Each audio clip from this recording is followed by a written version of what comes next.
hush phone. Coffee? It's time disco again.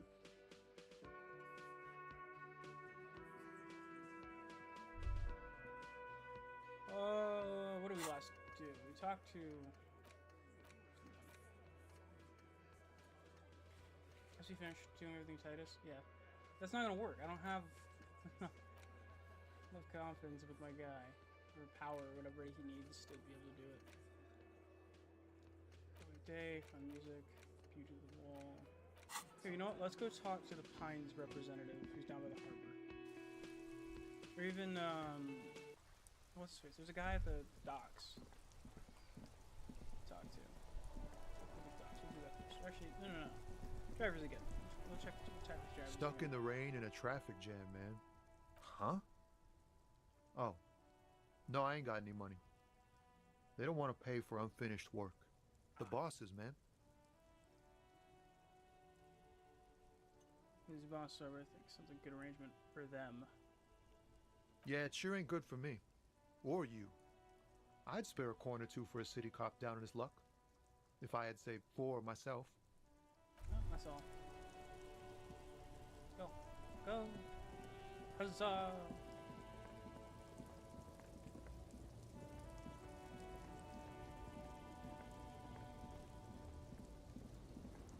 Do you have anything else to say for us? Lowman, you caught me at an opportune moment. This awful weather keeps me awake. You can entertain me with your questions. Nothing new.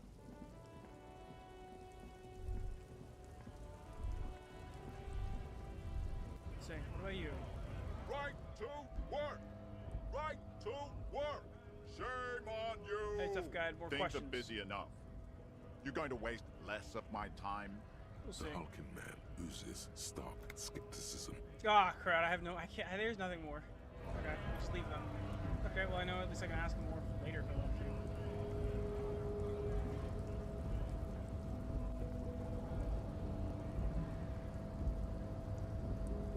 I don't have to go by measured head at all.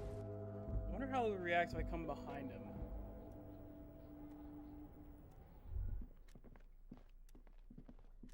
The file cabinet stands steady as ever, and the unlocked drawer slide. No. Nothing there. Let's go out here.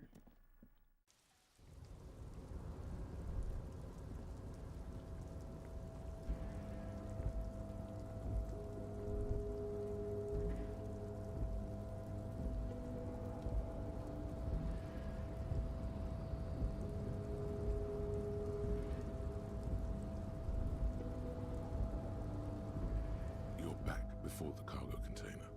Its drawer has not lessened since you were last here. If anything, it seems to have grown slightly. Why are you even trying to open a door with rhetoric? Because getting physical with it wasn't an option. Because what wasn't an option? Using my body Now for is not wits. the time to get philosophical, detective. You can do that after hours. Alright, Jitsuragi. Can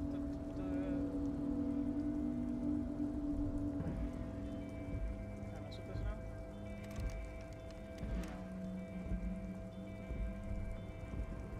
You have anything new to say? Oh, hey, mister. I knew you'd be back to talk with old Leo here. Yes, I did. It's like Lady Larice said when she opened a bathhouse in the basement of my apartment building. They can only get so far before they're aching to get back. And lots of folk really did keep coming back. I had some questions for you if that's not too much trouble. No trouble at all, mister. No trouble at all. It's like that old saying goes, wisdom withers if not shared. And old Leo is always up for sharing. Do you work Yes, here? yes. Everybody needs a job, and this is mine. I'm Leonard, by the way. Leonard Bellick. But everyone calls me Leo. The little man raises his hand in a welcome. I'm like Mr. Everett's right-hand man when Mr. Edgar is out of town. And Mr. Edgar's right-hand man when Mr. Everett is away. Actually, Miss Beaufort is the right-hand man, but she's a lady. Who is this, Miss Beaufort?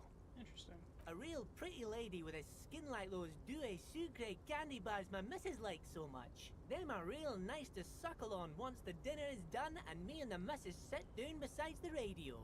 But I can't listen to the radio all the time. There's so much to do around here, and I'm always busy keeping things running here. Yes, I am. Yes, I am. Hold on. This Miss Buford you mentioned. Oh, Lizzie. She is a real sharp tool. Mr. Everett put her through some fancy school and everything, east of the river. 4 years she was gone, and when she came back, she was all fancy and lawyerly. He respects that word. That's obvious. But she's a real nice girl. Grew up in this here neighborhood.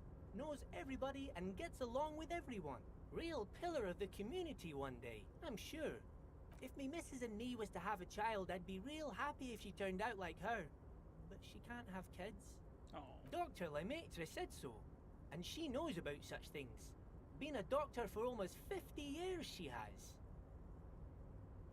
His eyes fall silent, watching you meekly with his blue eyes. Law school? Could she be talking about the union fixer, aka the gardener? Okay, so this union fixer, the gardener? Looks like it. I'm not sure what a fixer is, but she is a real nice girl. Smart as a whip, too. Little guy smiles a disarming smile at you. Telling the gardener you know her name might throw her off. Perhaps something to consider later. Okay, I'm off. See, I knew there was something we could get from here.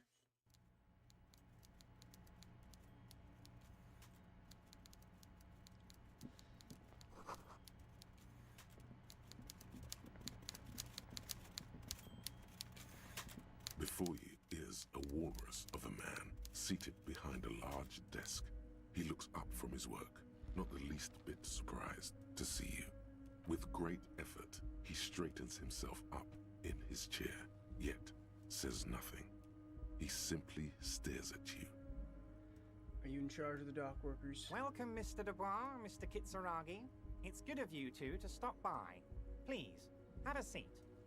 He gestures at the tiny chair opposite of his giant desk. I'm Everard Clare, head of the Debarders Union here in Martinez. The man relaxes into his chair and continues. I'd offer you my hand, but unfortunately my health prevents me from getting up. You understand? He looks extremely comfortable. The tiny folding chair, on the other hand, looks like a torture device. You go ahead, detective. Lieutenant nods at you, then the chair. Whatever he has in store for you, it can't be good, he thinks. I'll do my best. Forget about that.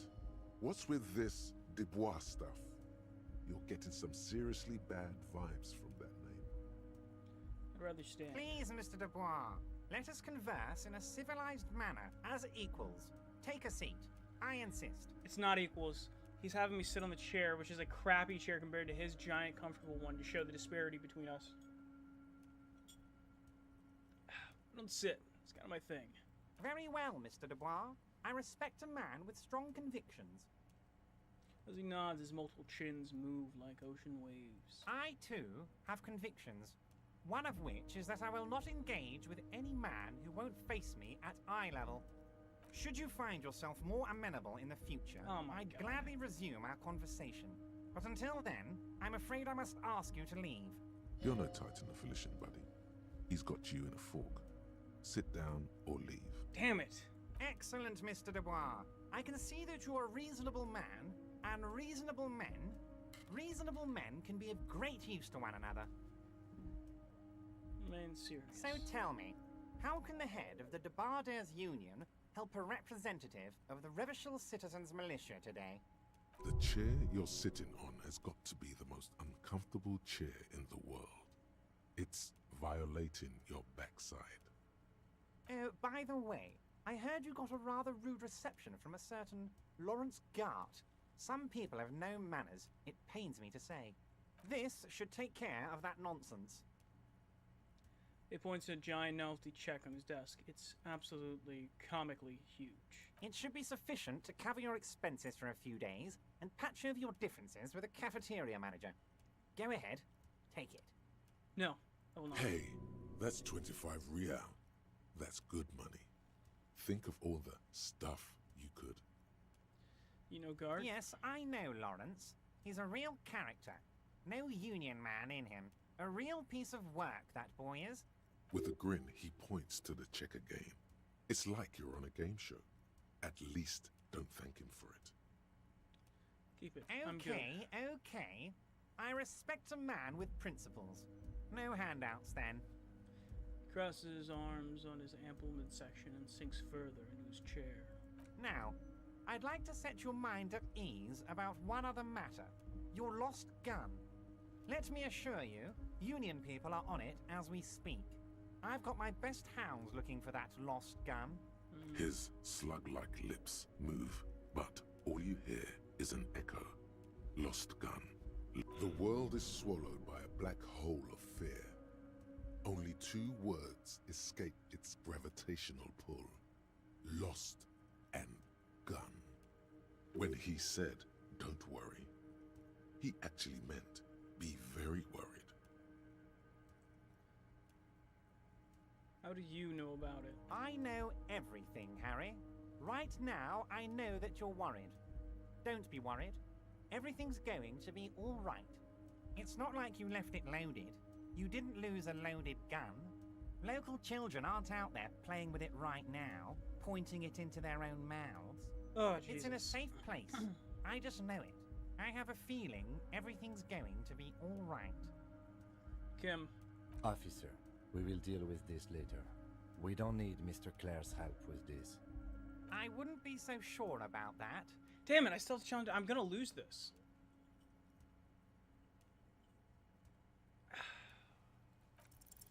Who does I this guy won. think you are?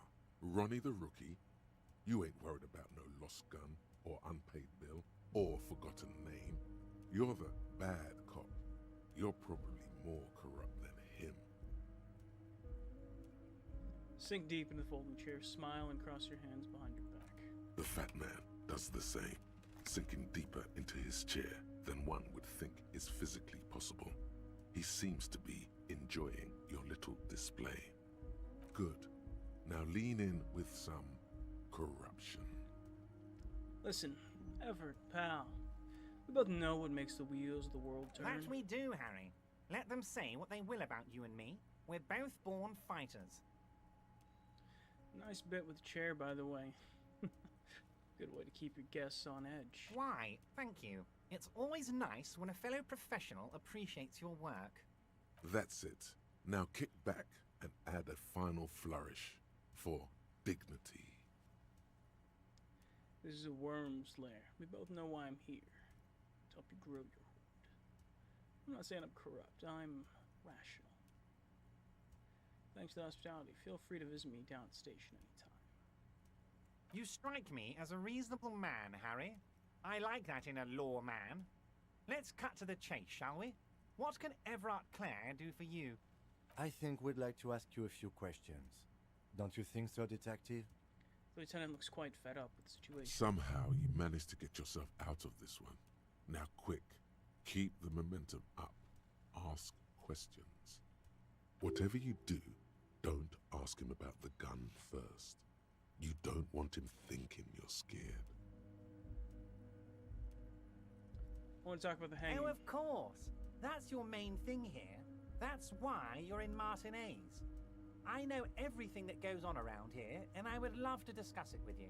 But I mean, it's no secret that the lynching is connected to the strike. So much to talk about.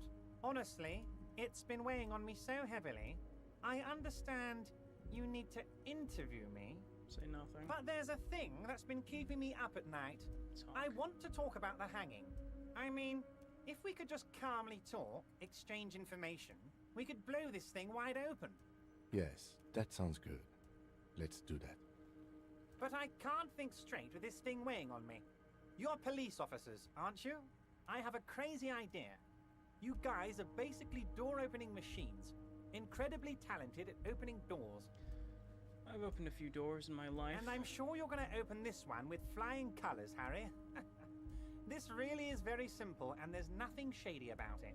Then you wouldn't need to say there's nothing shady about it. An excellent opportunity presents itself, sire. You could win the trust of the arch-liar, pretend to play into his hand. Then, should you wish, bend his efforts towards your own. Whose door is it? Oh, no one's. It's just a weasel. A weasel lives there. Nothing for you to worry about. What do you mean by a weasel? A loud blabbering weasel. When weasels feel no one is watching, they start acting foolishly. I have a feeling it's the person up at the those apartments that we need to look for.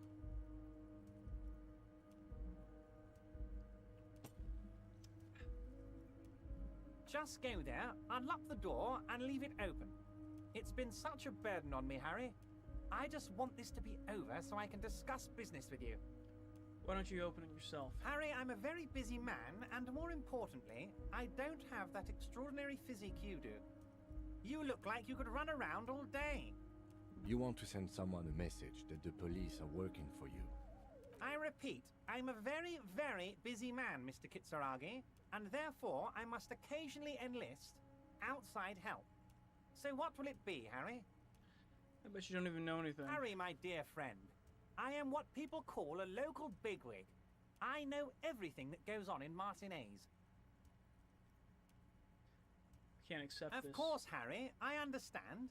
But if that's the case, I don't think we'll ever find your gun. Even worse, we won't be able to speak like equals about the murder. Perhaps this was just bad timing for you. Know that you can always come back to me. I really hope you do. For your sake, my sake, and for your gun's sake too. Yes, we both understand what you meant. This may be the only way, he thinks. I won't hold it against you. In fact, we probably should reconsider later.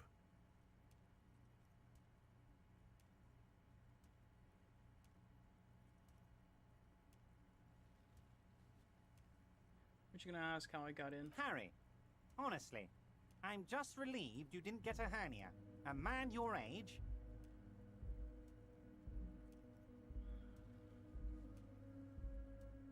Say no. The big man peers at you over the rims of his glasses for a moment, then interlaces his fingers and rests his chin on his hands.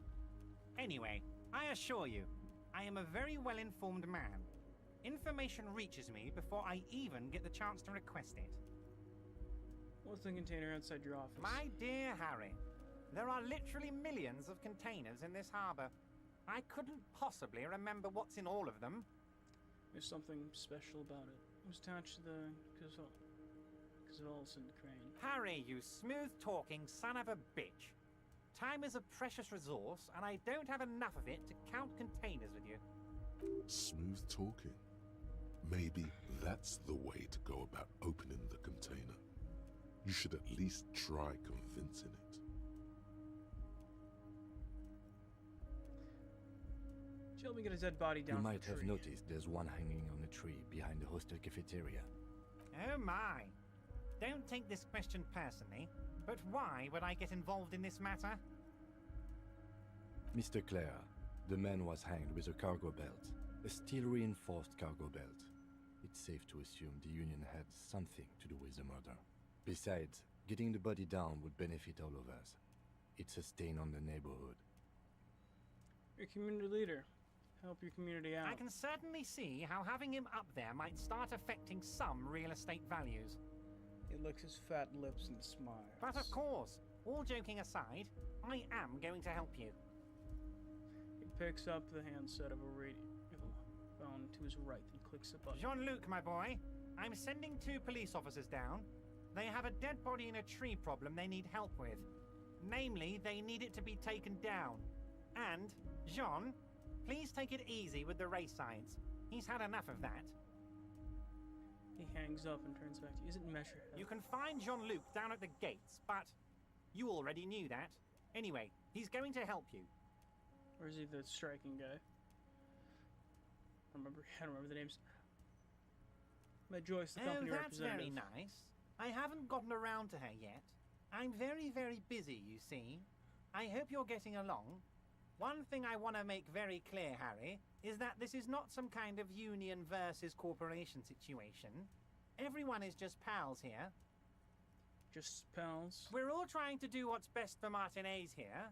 Don't feel like you can't cooperate with her, because you and I are such good friends, and I'm helping you get that nasty body down from the tree. I'm not a jealous guy. Joyce seems to think the union is lowballing her. Yes, yes. Low balling, of course. This isn't a casino, Harry. Real people, real livelihoods are at stake here. But everything's a casino for those rich types.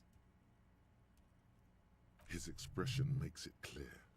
This is childish and irresponsible behavior.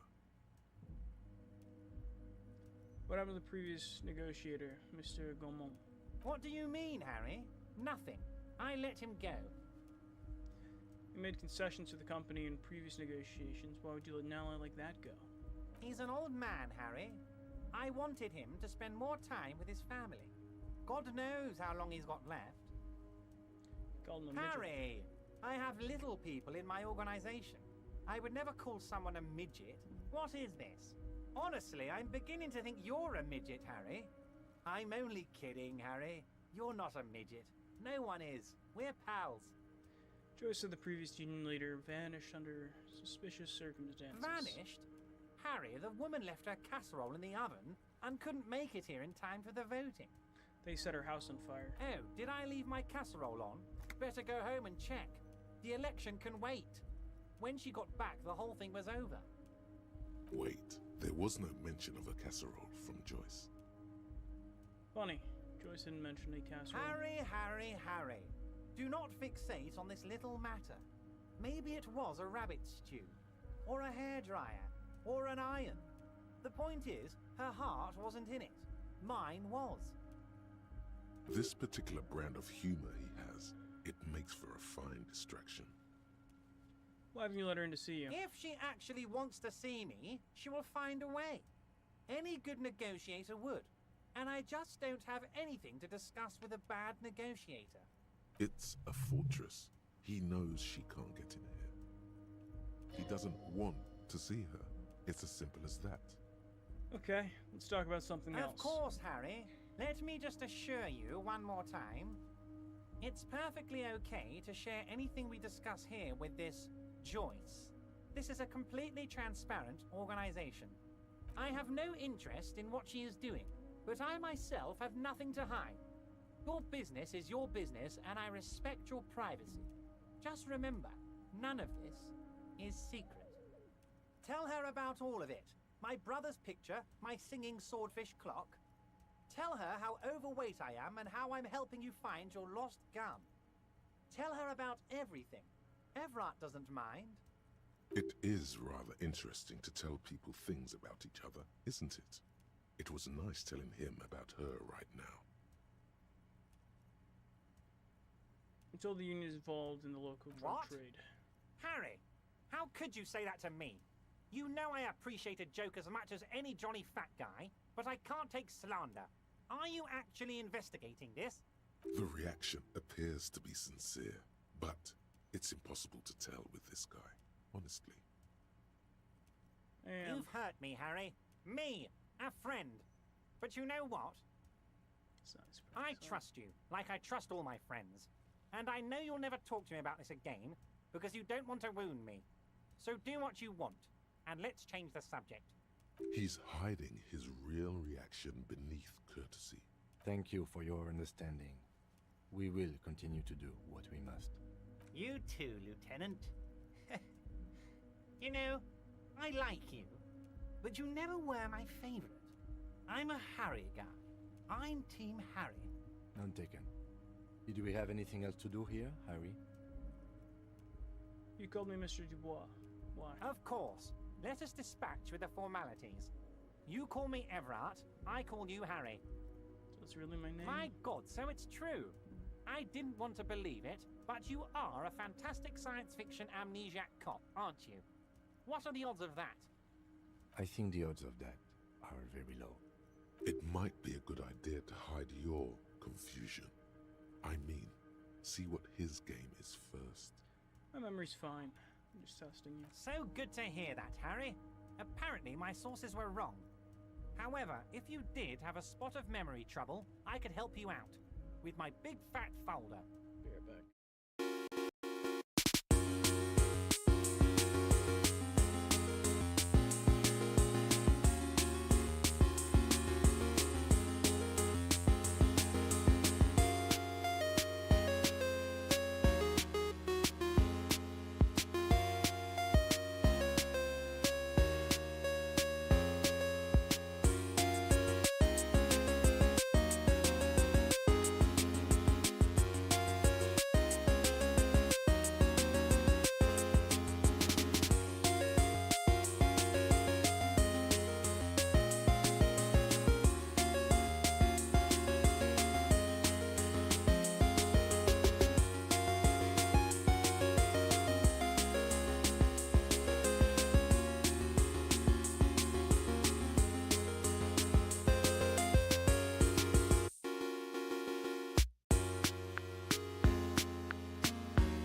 words flow like a river of honey from his lips.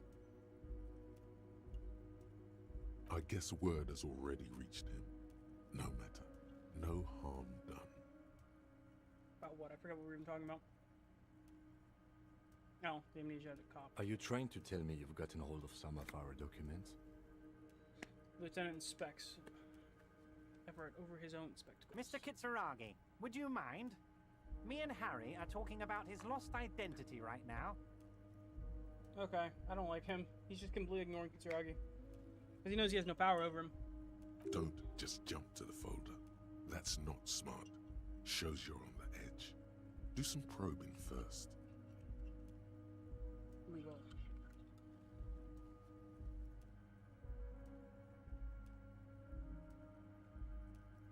What kind of comp does it say I am? Harry, you're not simply a cop, you're a star. A bright shining star in the drab law enforcement sky, outshining all other stars. You're a superstar. That's what I like about you, Everett. You get me. Of course I do, Harry. And I'm gonna help you shine. I'm gonna put you on all the big stages. Your name in giant neon letters. Harry Dubois. The giant neon sign reading Harry Dubois, hanging from the Cavalson crane, can be seen all the way to Jamrock. Somewhere in Mirova, a beautiful woman sees the bright glow on the horizon and says to herself, "Oh my God, I shouldn't have left him." What's my full name? It's Harry. Harry Dubois. That's not my name. My name is Raphael Cousteau. Fine, Harry. You can even be Harry Raphael Dubois de Costeau, or whatever you choose to be. Lieutenant covers his face and sighs. Mr. Kitsuragi doesn't seem even slightly empathetic to your memory loss, Harry. I, however, wish to help you any way I can. Where'd you get the folder? Ah, this? My friends in your organization gave it to me, Harry. I see. This translates into, haha, you guys are so corrupt. So we have some of our own. I find that very suspicious. May I have a look? I'm afraid this is meant for Union eyes only, Mr. Kitsuragi. I'm sure you understand. Please continue, Harry. Do you know where I live? But of course, Harry. Your precinct is the 41st and you live in Jamrock. You're a Jamrock boy. A long way from home, but that's okay. He doesn't really seem to know any more about it. My family. The wife, Family? kids. Harry, you're not a family man. There's not one peep of family in here. Unless you think you're a family man, do you strike yourself as a family man, Harry?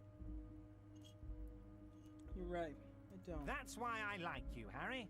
A good man knows both his strengths and his weaknesses, and you, my friend, you are one of the all-time greats.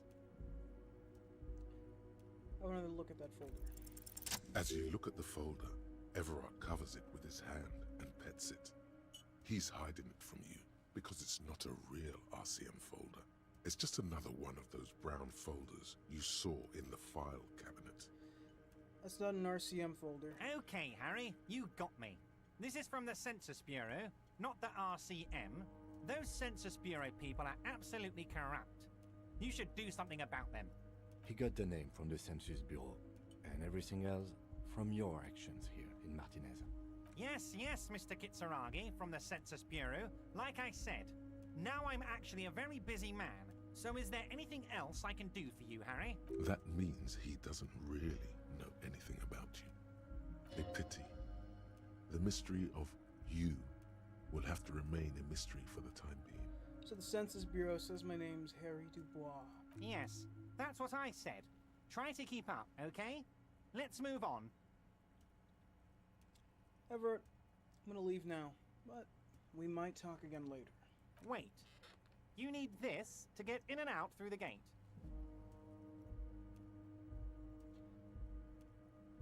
Great. Wouldn't want to get stuck in here. Here, you're one of us now. A real red and white Union man. Take care, Harry.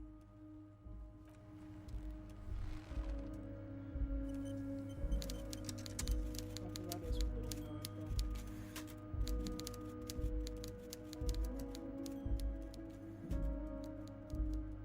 really got out of that was her own name. Nothing to really make him bend to us or the Pines lady. Let's go have a chat with her, see if there's any more information we can gain.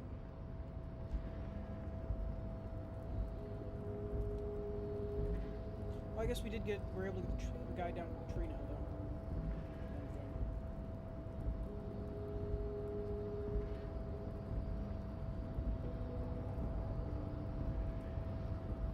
A rusting control panel.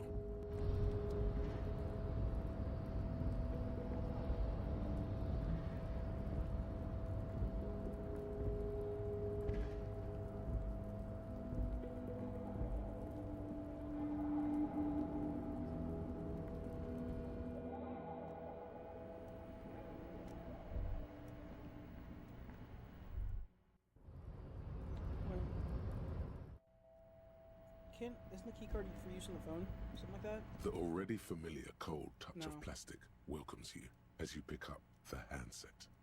Let's see if The we can- machine swallows your coin and seems to be waiting for your next move. Let your muscle memory dial a random number. It's unclear whether you actually have muscle memory. Right now, your finger is just drawing vaguely occult patterns in the air. Are they useful? Undoubtedly, no. Try again Sure, another time then. why not? Muscle memory is a tricky thing.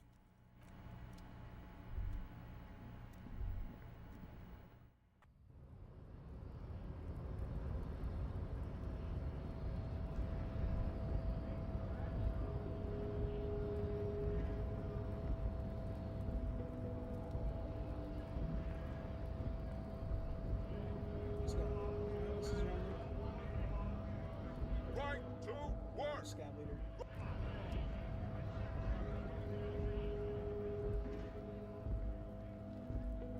Let's get the body down though.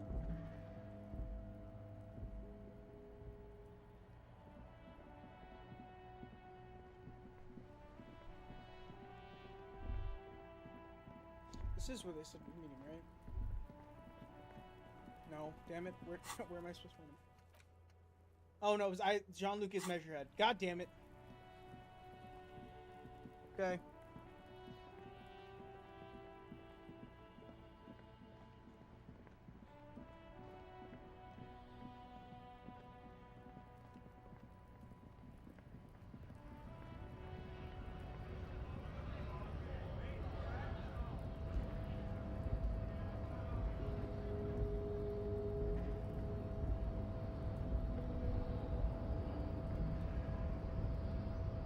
The unpromising race pupil returns. Why are you not with the Hardy Boys? I am not the first line of defense. I am the last. In addition, these so-called Hardy Boys are an effeminate clique of bodybuilders. Their company is spiritually degrading. You pick up on something artificial in his tone, like he's putting on an act. This is unlike him. He is usually more himself. There's more to it. What do you have against them? Fine. They have recently fallen under the influence of a possibly sexually perverted female vagrant and a narcotics peddler. It's shameful. Interesting. Find out for yourself. Endomorphic blob. Interesting. Ever told you to help us get the body down? to So the tree? it was. You surmounted the harbor wall in a display of athletic prowess to reach my superior. Then had him give me an order. I salute your cunning, and I will remove the body from the tree with my bare hands. He's gonna rip its head off. You're so noble, Measurehead. There's a but. But while I am gone, someone must stand guard on the bridge. That someone needs to be you. Lieutenant, Both of you. what if we don't want to do that? This is the uncomfortable result of not taking it down ourselves. I can live with a compromise. Listen to your little friend. He is wise in his childlike way. His mysterious race may yet prove fierce competition to my heroic haplogroup. I feel like he's gonna rip the shoes off him right after. Or she's gonna tear up the body. This isn't gonna end well for us, but Kitsuragi says to go for it. Fine. Babe, see that they stay here the whole time.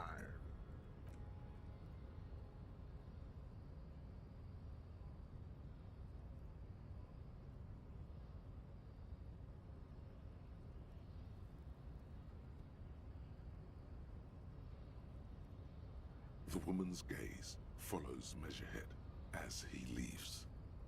So, you guys are like cops or something? Why are you with Measurehead? Look at him. His craniometric perfection. Are you cops or what? Apparently so. Cool. I like men with guns and power. I'm Katya, by the way. You hear that? That sound. He's breaking something. Yeah, Jean-Luc must be really tearing it up over there. I wish I could see it. I also wish I Look could. at you! RCM rent-a-cops! Guarding that bridge like Evrod's lapdogs! Is this where it's at now? The RCM is for sale! And who are you? What is your business here? Why are your clothes 4 sizes too small for you?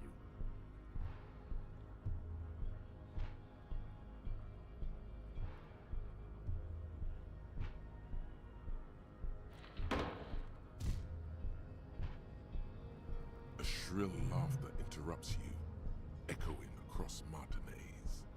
It's Kuno. Then, the man turns to look behind him at the behemoth appearing around the corner, approaching him, walking past him.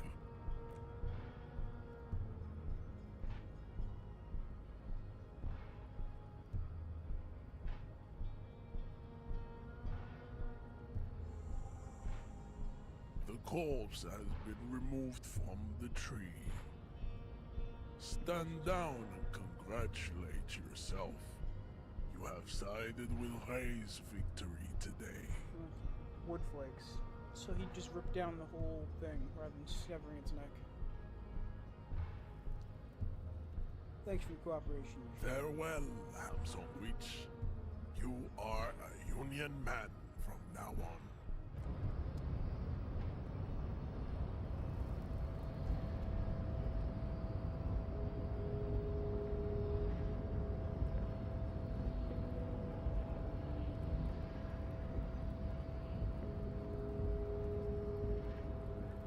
Interesting.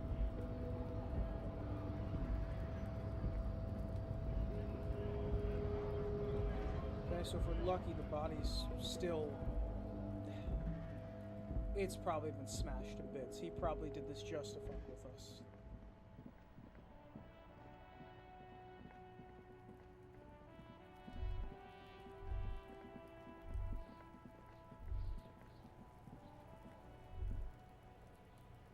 You know. You missed a good show before. A kid came by and completely fucked the tree to pieces. Just a tree. He fucked the tree up! Fucked it good! It was porno! You need to act decisively. It's Kuno. Use Kuno words.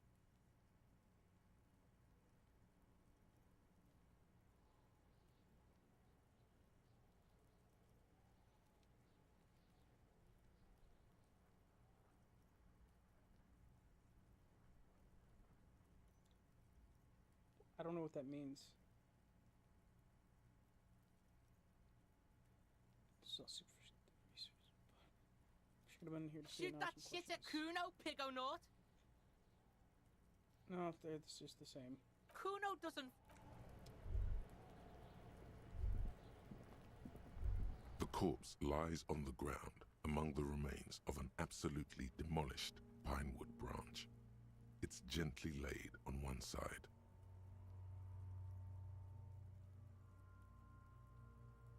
Well, it's down. Mr. Measurehead has done a good job.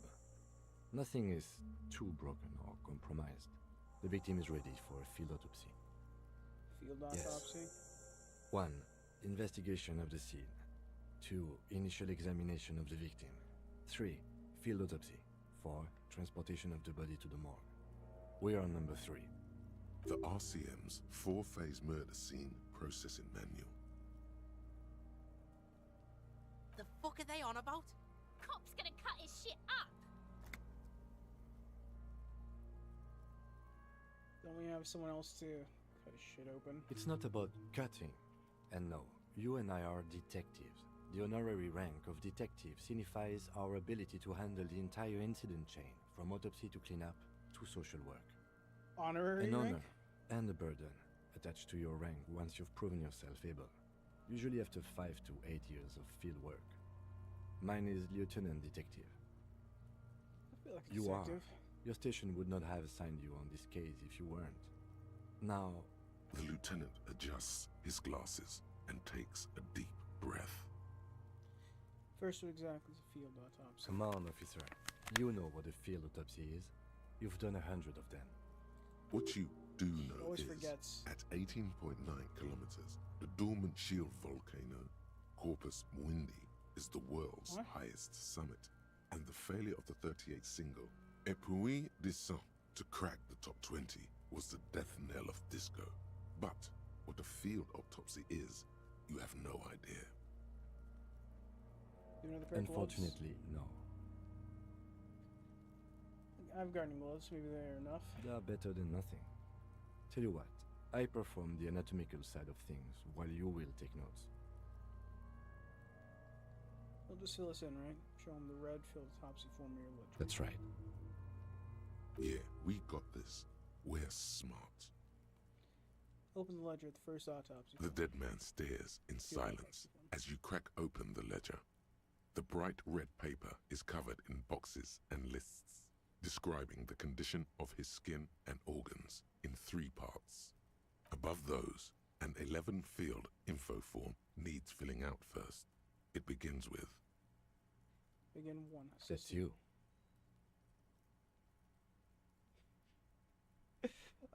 I could just go with Raphael. Harry Dubois. the corpse is indifferent to your scribblings, just lies there. The next box says, Corner case number. KK57 dash 0803 dot 0815. KK equals Kim Kitsuragi. 57 equals Precinct 57, followed by his date 0803 and time of arrival 0815 on the scene. He's indexed the case after himself, not you. Shouldn't we do it KKHD? That's because he doesn't want to bring up the messy question of your initials.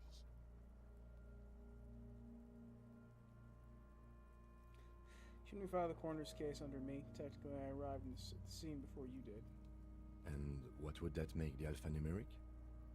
I have no idea. I do. KK57 dash 0503. Next. Name. NA. Date of NA. birth.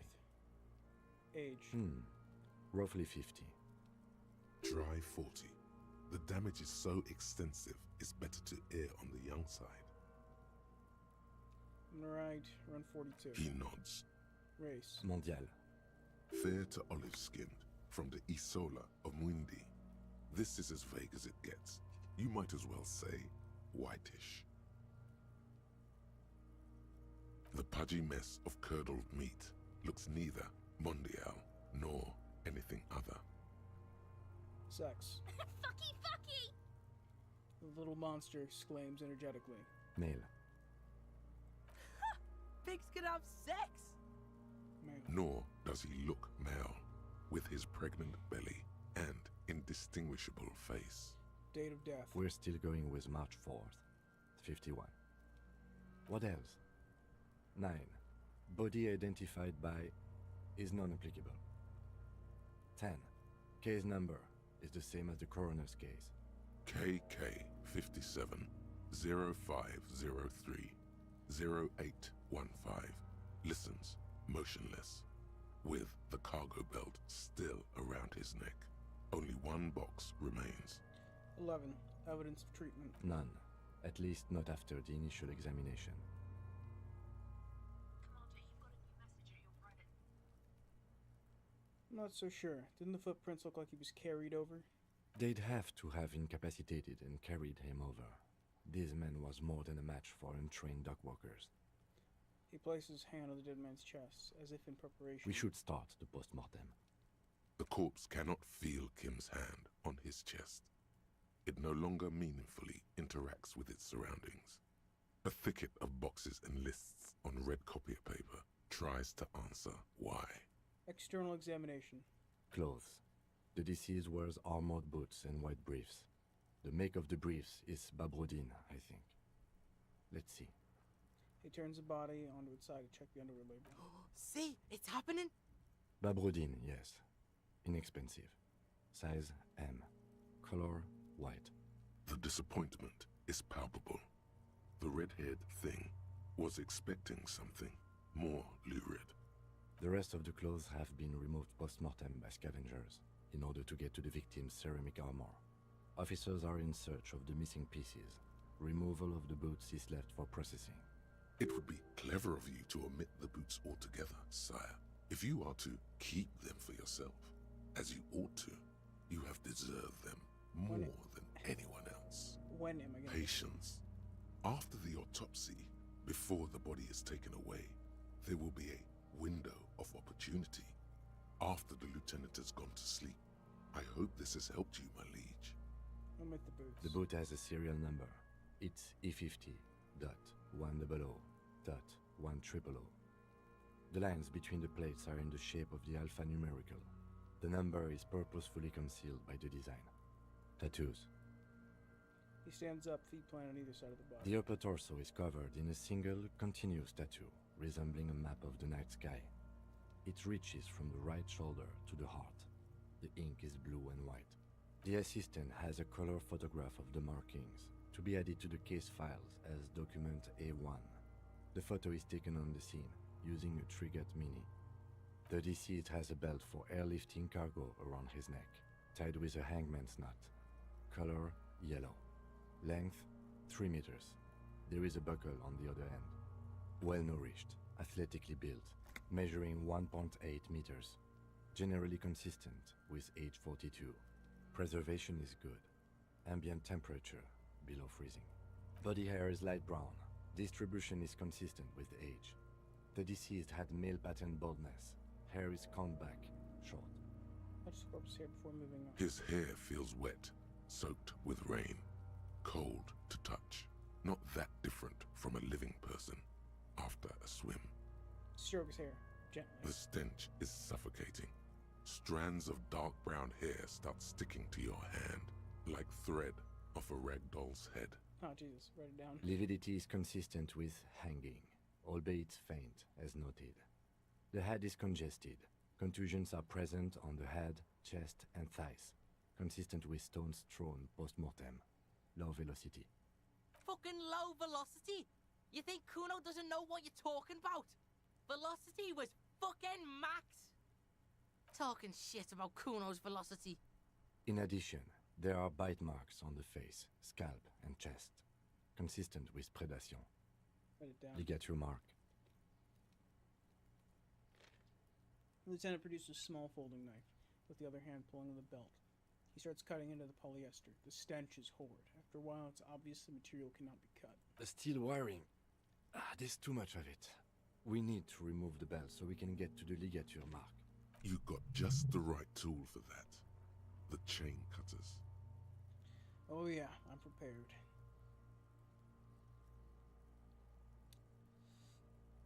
Chain cutters. The hanged man lets out a joyous little bubble of rot from his nose. Always good to think ahead. Now, we need to cut the belt to see the ligature mark below. Carefully, with as much precision as you can. See, my pig is gonna fuck his head off. No, he ain't. Your pig's a boring fuck.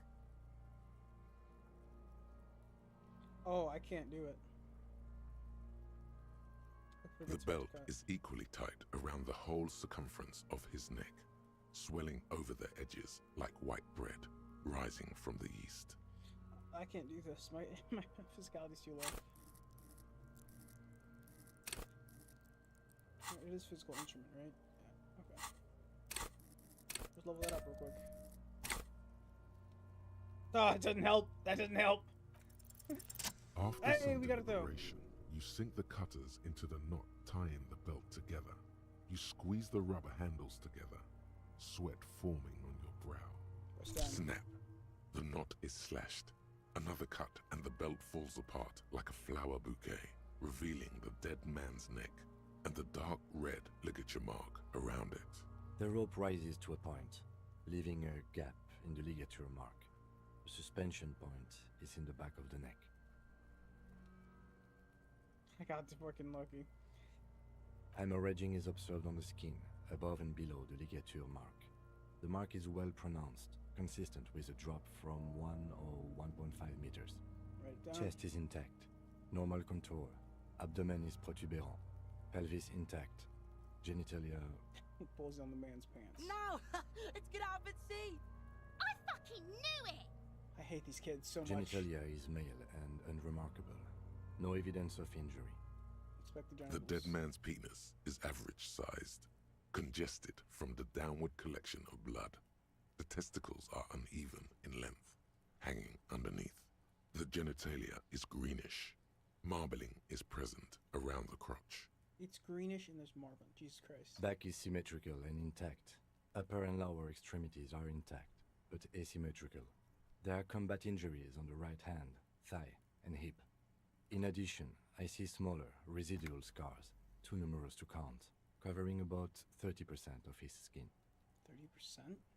From wounds sustained over 2, maybe more decades, dispersal and accumulation indicates long and active combat duty. Scarring extensive, way more than the law officials. We have a real museum here. Of battles, wars. If we did inspect the genitals, it would have just been the same dialogue. Last item, hands.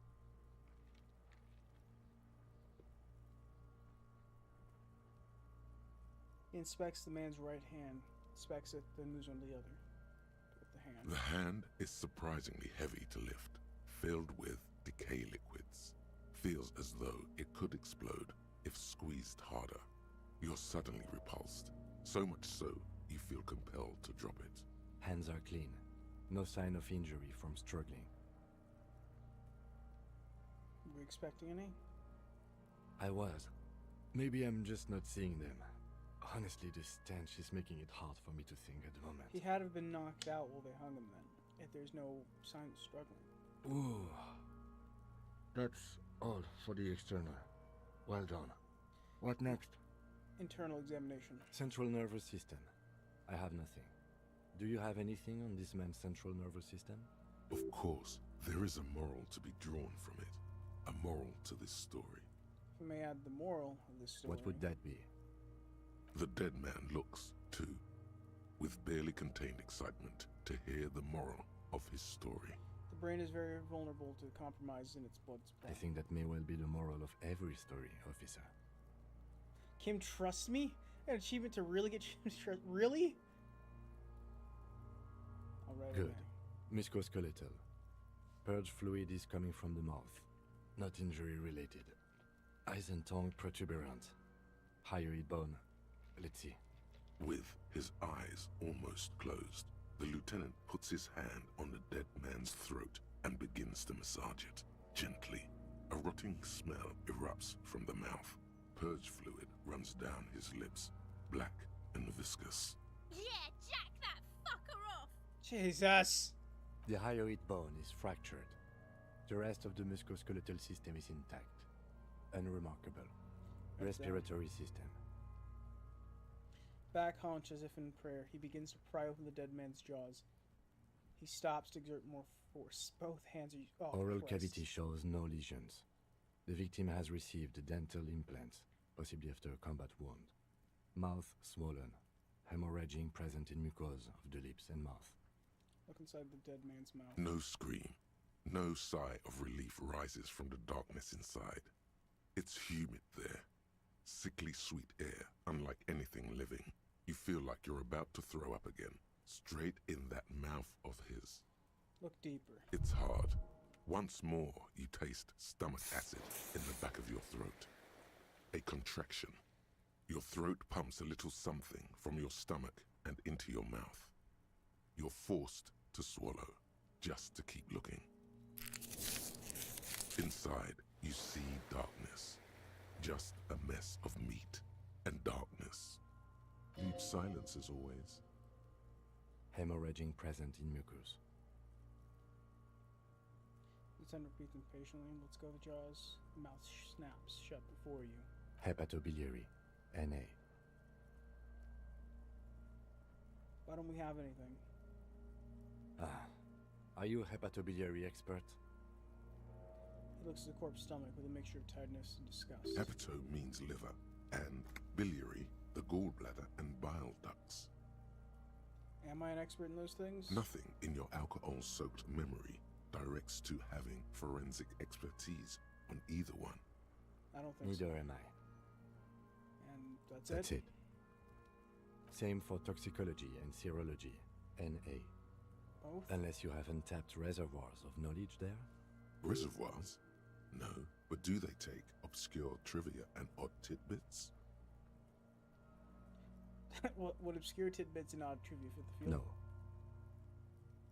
Policeness in me wonders if there's something we could still do. Like a toxicology screening? At this stage, I doubt processing will find anything, even if he was brimming with cocaine. But still, you should add a request. Right, NA and add toxicology. Cardiovascular. The body exhibits heavy lividity. Blood has gathered in the hands, feet, and neck. Hypostasis is visually consistent with the hanging. Gastrointestinal. He breathes a sigh of approaching relief. This is the last field in the list. He looks around to the ground, pool of feces there. This will do. Digested semi-solid food in stomach. Voila.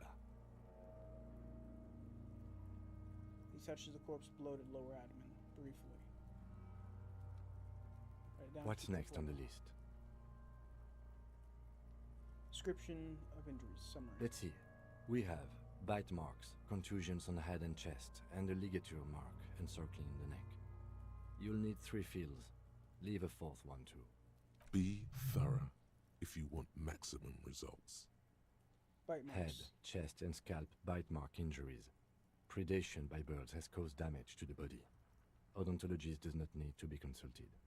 And your opinion, officer? Non-fatal. Post-mortem. Agreed. Next injury? Contusions. So, the scalp bleeds from a post-mortem head injury, a stone. The injury does not have the rim of an early inflammatory response. The perpetrator on the scene has confessed to causing it post-mortem. At maximum velocity, fucko! Has confessed to causing it at maximum velocity. Write it down. Coagulated blood sticks to his scalp and chest, where the countless stones have hit the dead man. Beneath, the description of injury. 2 boxes. Non-fatal. Post-mortem. Right. Next? What's the 4th injury field for? Nothing. Just in case. Turn the page The back. corpse lay slouched to the side, oblivious to its surroundings. The field autopsy form is Alright.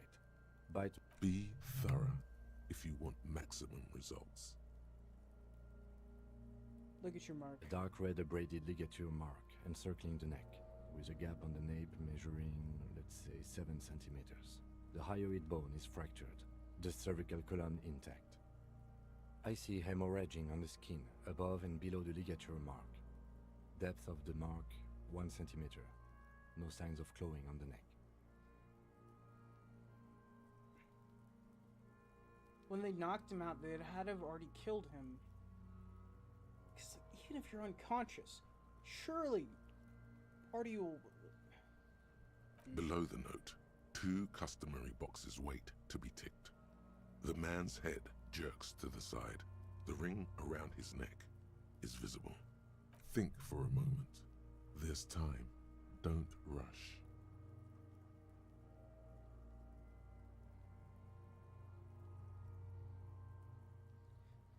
He's been up there for a long time. They could have broken his neck and then put him on there. No, cervical column's intact.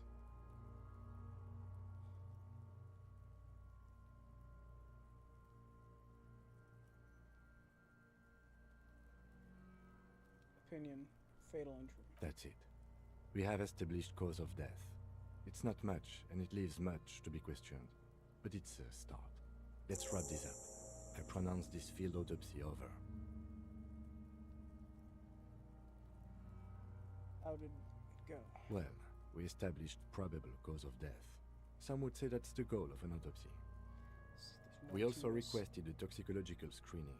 That was thorough. The results should arrive in a couple of weeks, if we are lucky. Weeks. I will not hold my breath. What else? We were thorough with the list of injuries, too. We described them all in detail. What is there to say? Given the circumstances, it was a professional field autopsy. What now? I need a copy of that autopsy form. Then I will drive him to Faubourg About a copy. for processing. Looks at the dead man one more time, then a slip of red paper in his hand. That the corpse Hmm. away.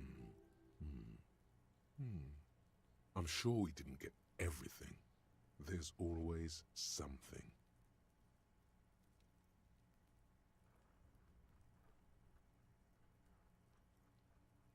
Tell me who you are, dead man. I'm gone Where have you gone? into the wild pale yonder. Where is that? In the past, way out in the west. Who are you? I'm a joke. Look at me. You are now, but who were you when you were alive? A killer. A motherfucker. And a killer. I have another question for you. Go ahead, Corpo. What's happening? What do you mean? I'm talking to you. It's the power of your Black, frothy liquid starts bubbling on his lips. imagination. Go ahead. Ask me more questions. You fucking love questions. Why? Because you're a copperoonie. Look at all of them go. Do you want more questions? Give me questions. Here you go, you loony. Why do I feel like I've forgotten something terrible? Because you have. Is my name Rooney? Fuck no. You're no Rooney. Rooney's not who I am. I'm Harry. No, you're not a Harry either. You're a motherfucker. That's who you are. Rooney the motherfucker. Can't get the damn compartment in my ledger open. The Blue Heart. Oh, that's good shit. You'll love it. Just press down and fuck it open like you always do. Fuck it hard. Corpo the clown. He means force. It'll work. I hate you. You stink and you're born. Do I remind you of someone? A child born with Muller's disease, harlequinism, grown up miraculously. A body affected with harlequinism. You sure wriggled out of that one? Coppolini. Enough. Come back later, Corpo. Amuse yourself with my frank manners and my memento mori features. If possible, also, see me in your dreams. Let's try this again. You run your hands over the victim's cold body, his limbs, his torso with its swollen organs. Maybe you should be more thorough. Look at his The pants. genitals in his breeches continue to be unnoteworthy. You see the penis of a dead man. If you've seen it once, you've already got the picture. Can't get enough of that dick. Do you think we missed something? You can't shake the feeling that there are more secrets concealed in the flesh before you.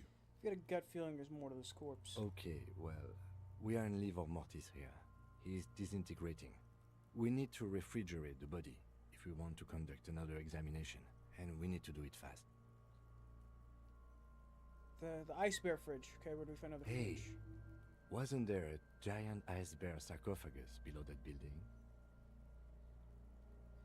That's the ice-shaped refrigerator. Now, that's an overstatement. It's not actually for storing cadavers, or at least I hope so. I think we should take a look at it first. Make sure it's big enough before we carry him over. Let's move. With every hour, whatever we are looking for in the deceased will become harder to find.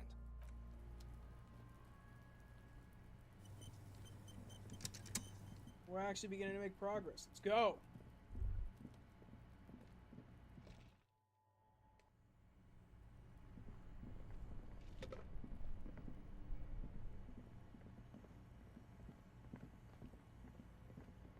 The bear's eyes are dead and empty. Ice inside the fridge, slowly melting. The power has been cut off. What do you think, Kim? Fridge big enough for two? It's certainly an eccentric choice, but it's more than big enough and cold enough. Honestly, it's perfect. All we have to do is plug the fridge back in.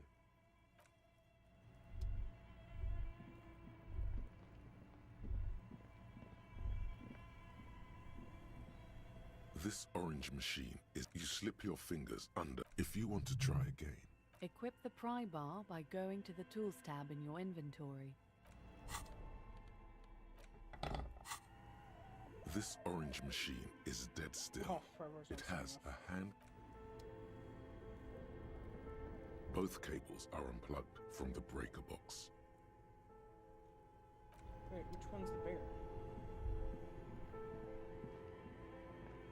Color cable's the bear off. I think I see a red one in there somewhere.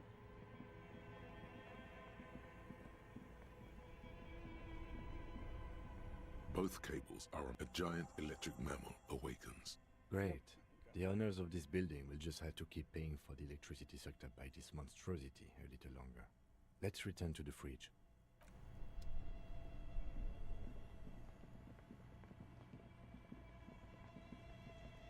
The bear's eyes are still glowing red, watching over all the ice cream wrappers hidden inside its belly. You can help me with the body, Kim? Of course. I'll take the head, you take the feet. It's not going to be the easiest thing in the world, but we'll manage. Okay, let's do this.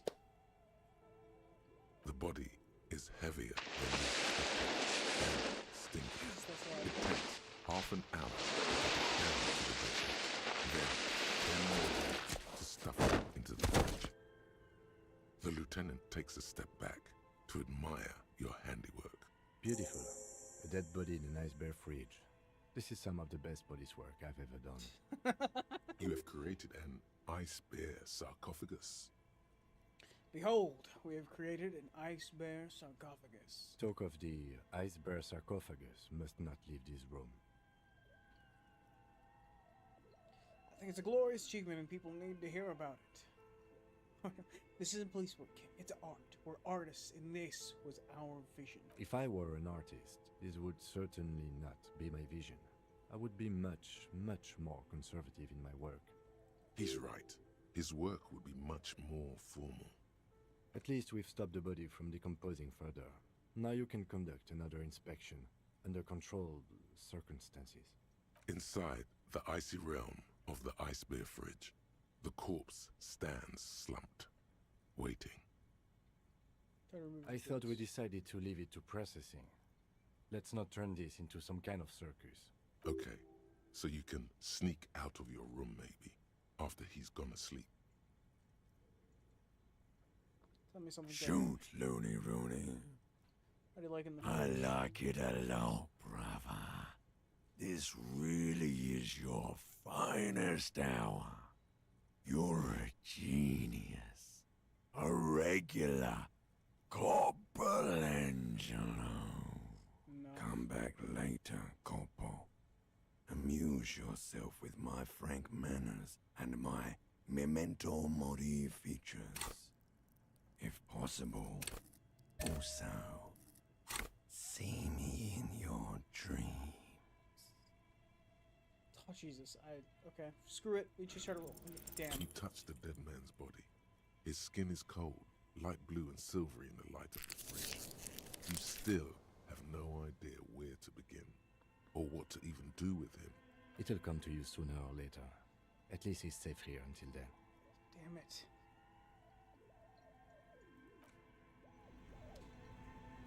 We're not done with this thing yet. There's something more to him. And it's in them boots. You're not bagging him away just yet, Kim. We haven't talked to the Pines representative yet. Who's this jobber?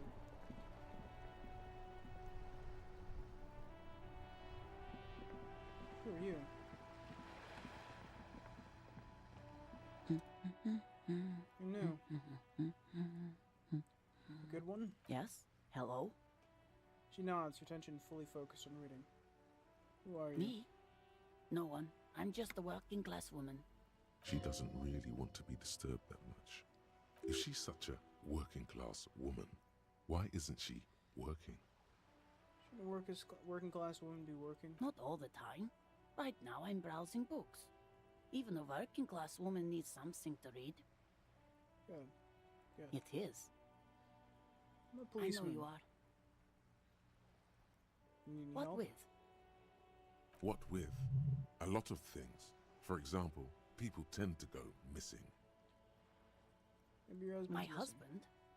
No, he's not. Where could he be? I don't know. At home now? Out drinking with his friends? Working? How wouldn't you know whether or not he's working? Does he not have a schedule? Where is this going, officer? So what I'm hearing is you don't really know where he is. Yes, but I don't really need to know where my husband is. Not all the time. Wouldn't you like to? No.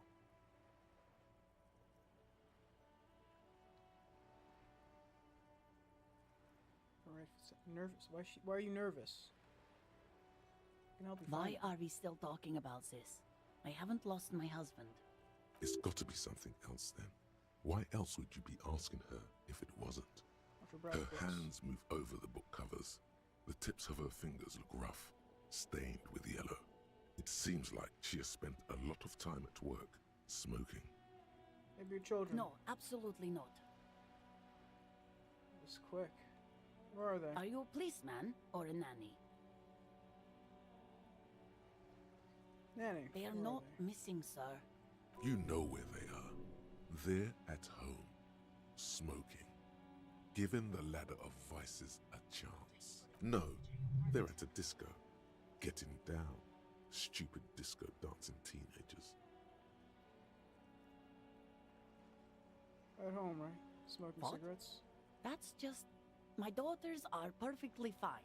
They're with their friends down in Jamrock. There's nothing to worry about.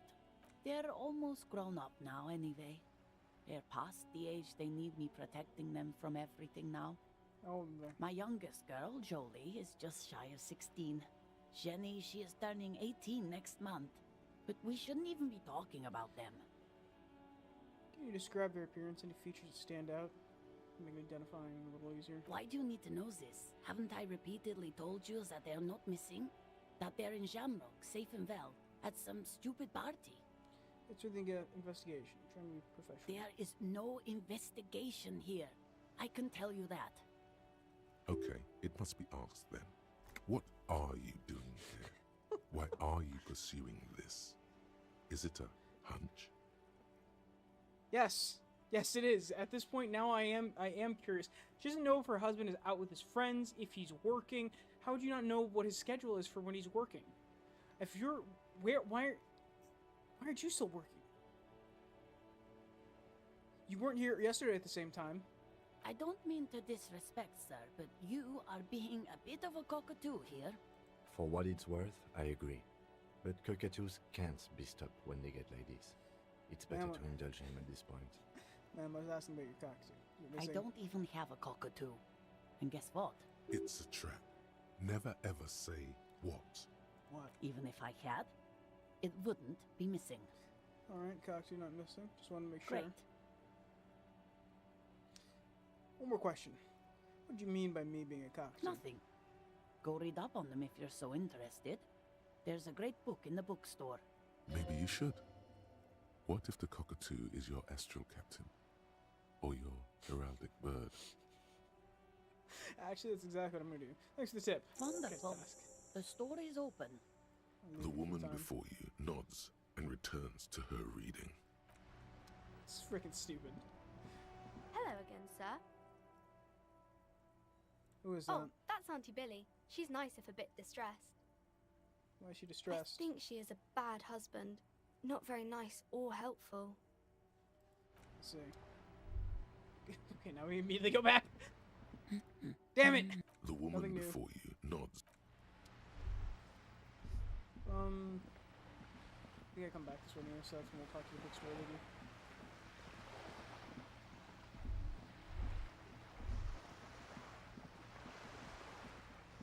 Is the painter girl up here still? Anything in the trash?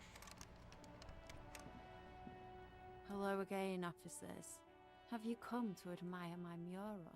So you won't talk about the murder, but maybe you can tell us something about the murdered victim's armor. What do I care about some fucking tin eggshells? Is an armor art, Bonnie? Ugh, alright. Sad piggy. I'll give you this one. I saw a little girl in the fishing village running around with military-grade handwear. Looked cute as hell.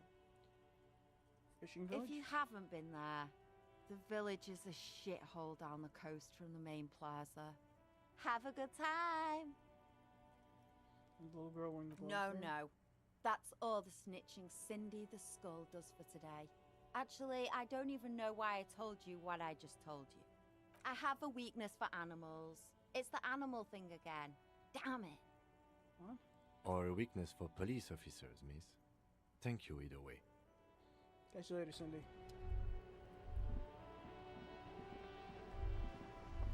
Actually, before we go there, let's see if we can find anyone else in this building. Give me a moment.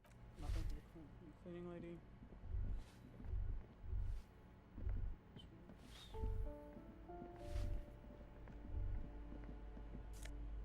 Oh, nice.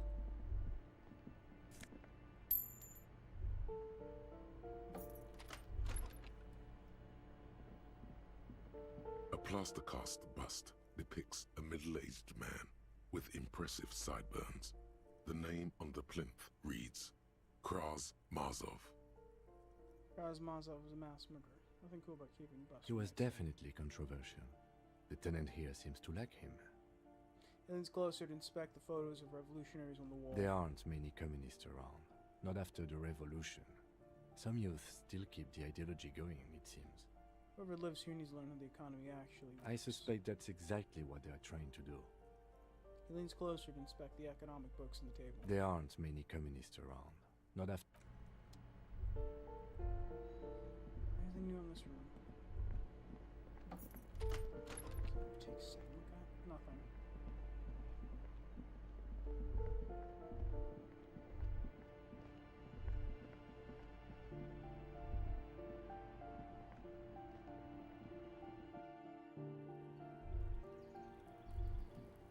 Can't interact with that door.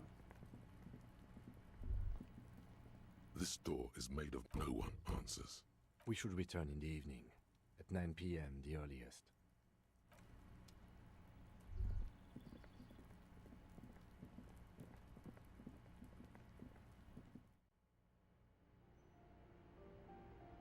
So it shows there. Okay. So we're not getting any more info here. No, what's in there?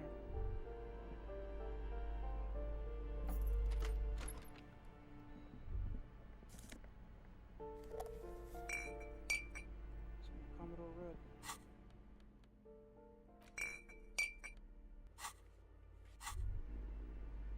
Well, hello. Wow. The gods We're are. gonna open There's the a bottle. satisfying pop as the cork jump. A golden sun melts down your throat. Its rays filling your nostrils with sunshine. Your stomach melts from it into a happy, gooey mess. So does your mind. All the bad things are melting. You're you again. A real cop. A real detective. Oh, that only lasts for so Incredibly long. well done. In the bottom right corner of the screen, there's an alcohol button. Alcohol gives +1 to physique skills.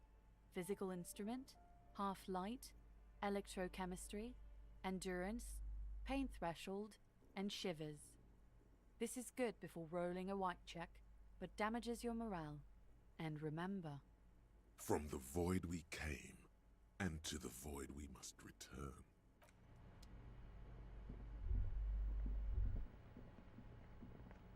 I'm leaving.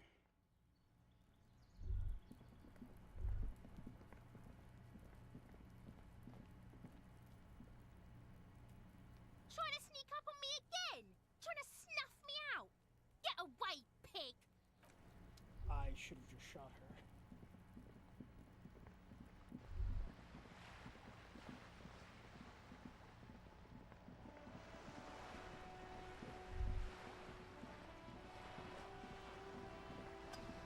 Madame? You're back. Good. What can I help you with?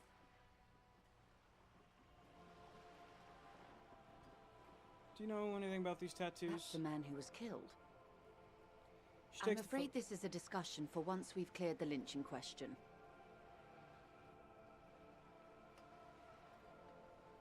Why?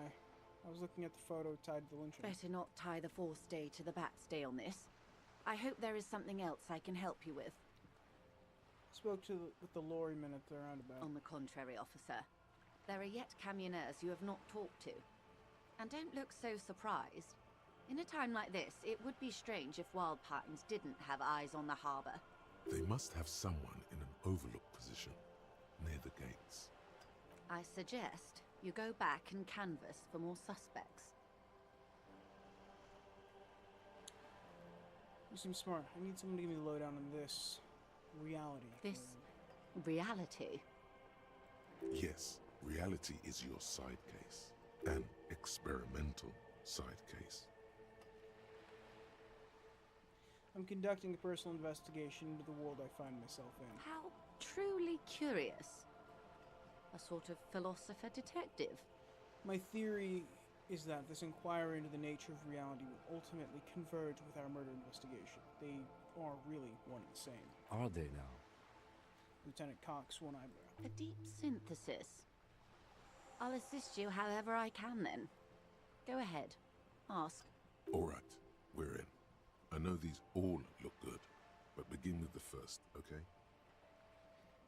Where are we? We're in Martinez, baby. Baby? A casual term of endearment popular among the 50-plus crowd. It's a disco holdover, pay it no heed. I'm a disco holdover myself. Aren't we all? She refers to your corresponding ages. And what is Martinez? Martinez is a district of Revachol. A very small district tucked away near the industrial harbour. North of the 881 and Jamrock. You would be excused for not knowing about it. Unimportant, they say. Forgotten, even. Shelled to smithereens during the Revolution. It has its charms, just not this time of year. Tell me more about Martinez. I'm not a good ambassador. I've only been here once before, as a teenager. Not a lot has changed.